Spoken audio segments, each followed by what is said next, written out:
প্রেম করেছেন কয়টা লাইফে? একটাও না। এটাই বোঝা যায় আপনি হচ্ছেন পরোলা টাইপের মানুষ। তা কোনো মজা নেই, কিন্তু আপনার মতন মানুষ থাইল্যান্ডে যাচ্ছে, বিষয়টা একটু আজব না? একটু স্বাদিকা একটা দুটো থাই ওয়ার্ড কিন্তু আমিও পারি। নি নি নি মানে গুড গুড। আসলে আমার এই বিদেশ যাওয়াটা মারও পছন্দ হচ্ছে না, তাই মা চায় আমার সাথে একটা নম্র ভদ্র ঘরোয়া টাইপের একজন বউ সাথে করে নিয়ে যাই। আর মায়ের কথার উপর আসলে কোনো কথা বলতেও পারি না।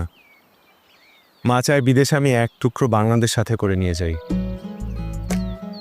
আন্টি তো খারাপ না, কিন্তু সফটওয়্যার সাহেব নিজের লাইফ পার্টনার চুজ করার ক্ষেত্রে একটু হার্ডওয়্যার হতে হবে,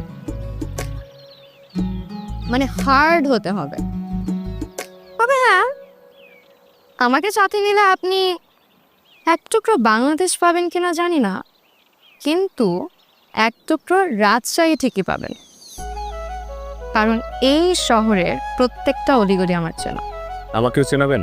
জি না, আপনি পরপুরুষ, পরপুরুষের সাথে আমার এত কি?